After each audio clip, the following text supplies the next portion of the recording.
everybody, welcome back to Ogre Speed Shop, and of course we got the shop duck down here. But we are going to get into the nitty gritty, emphasis on gritty, of the 1970 GMC's 1982 4-bolt main 350.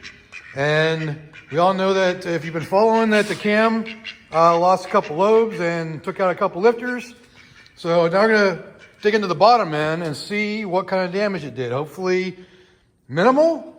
There was a lot of sludge in the pan, but we're going to pull some caps, get the oil pump off here. I got a new one coming because that's just going to be replaced anyways. And we're going to start pulling some caps and take a look at bearings to make sure that they're not completely scored and gone. So if we have to, we'll do bearings on it. But that's what we're going to find out in this video. So let's get into it.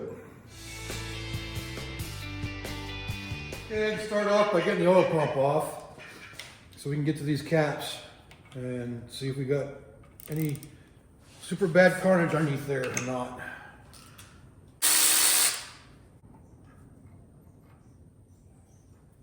So definitely one thing I've noticed is the oil is very thick with what seems to be like just sludge. And I mean, it's cold, but it's not that cold, so it shouldn't be that sludgy. So I'm assuming it's probably from the bearing material, the cam and lifter material. That's why it's definitely a good idea to be pulling the caps off to take a look at them. Either way, you got to pull the rear cap off just to replace the rear main seal anyways. But we want to see what the bearings look like, so that's what we're doing. So let's start off with the rear.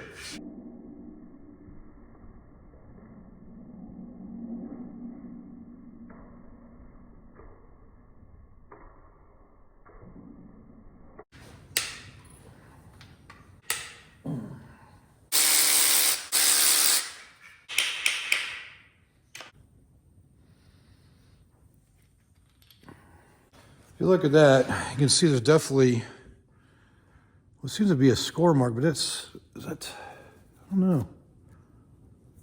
Seems to be right in the center. Is that supposed to be there? Is there a little valley that's supposed to be in that part? You definitely see it's wearing down, but there's no real, I don't see any evidence of debris. Wait a minute, what is that? Yeah, there's definitely something there. That almost looks like a crack. Let's continue our adventure here. Let's pull the spark plugs out.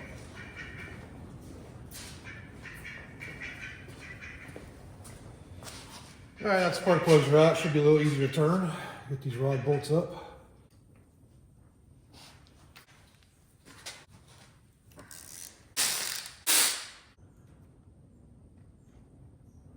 What do we have for a rod? Definitely some scoring in there.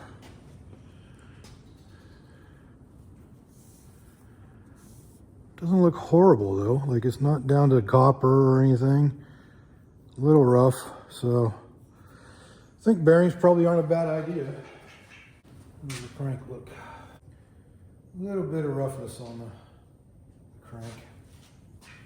So yeah, just judging by that.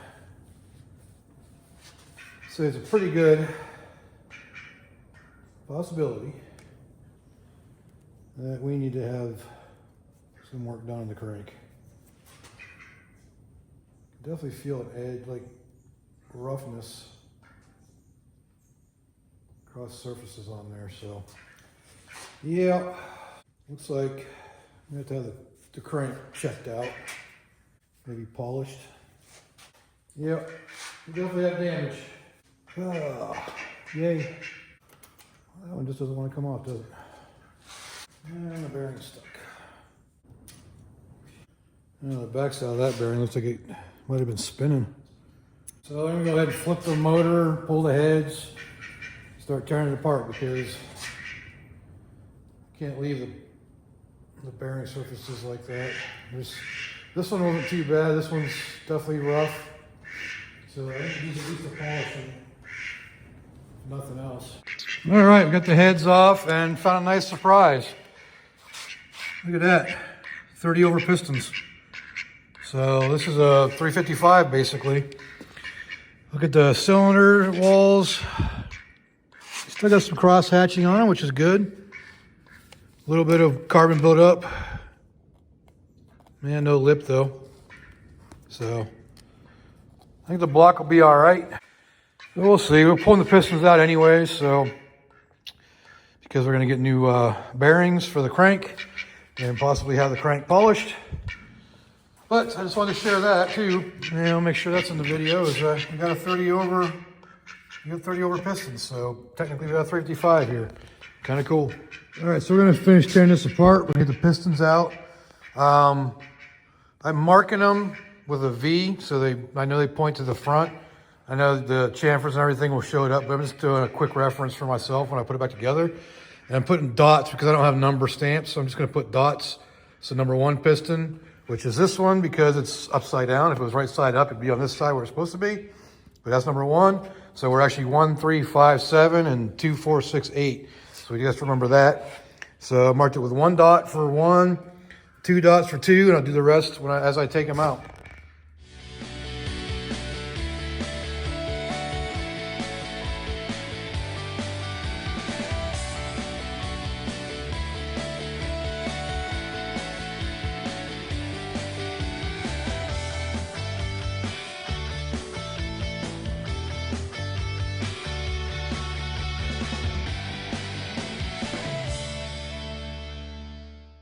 All right, we got her all apart, and the front bearing kind of tells a story.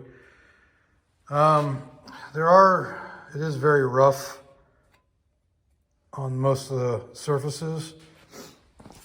You go over here on the crank, and every single one of the main surfaces has that like roughness to it. So like to run your finger across it, it's not smooth.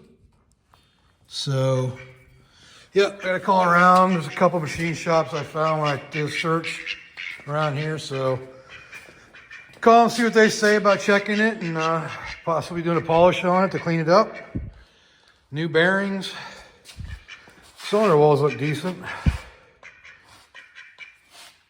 So maybe a quick check of those and I don't know, dingle ball home maybe. Just to clean them up a little bit. Pistons. I only dropped 1. Can't remember which one it was now. I think it was number 3. But yeah, either number 3 or number 5 that I dropped. It fell. So hopefully it didn't do any damage to it. I'll have to check them all over. But we got her all apart. So now we got to see what they're going to say about the crank. Hopefully it's still good.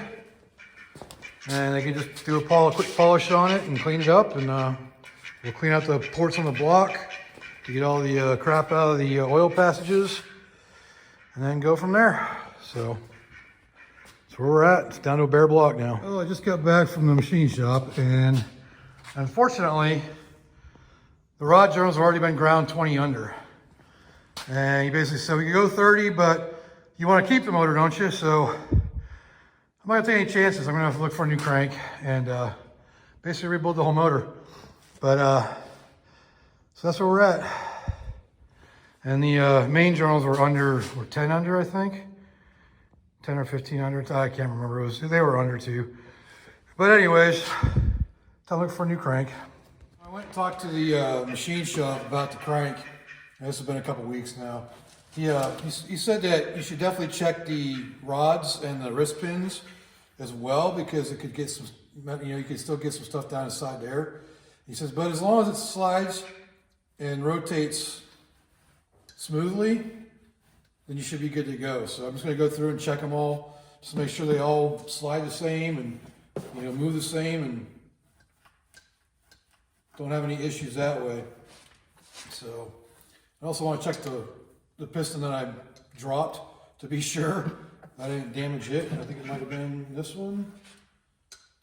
So that's all good. And I think that's where it hit right there. So it shouldn't be too bad. Just a little minor ding. Not really a ding, just you can tell where it hit. Number 6 is good. I think we definitely do new rings. At least clean them up because these are we kind of get some carbon buildup in them. So far so good on the wrist pins. Yeah, those feel real good actually. I'm sure this isn't the one I dropped. Yep. So I don't think the motor ran long enough after the cam lost the lobes, because most of the material is in the pan itself, and I didn't dump it over. Like I did not like turn the motor over. I dropped the pan before I pulled the, I pulled the pan before I turned the motor over. So that way all that sludge didn't go back up inside the motor. So basically I think they're going to be good on the rods and the wristbands, because they all feel really good. I don't feel any sticky points in them whatsoever. So I think we'll be good on that. I might spray them down, clean them, just the outsides of them a little bit. But other than that, I think we're good on those. And like I said, the one I dropped, you can see where it kind of hit right there, but it's not going to be an issue. It didn't hit the rings, it didn't ding it or dent it or nothing, so should be good to go. So when it comes time for us to put the motor back together, we should be able to.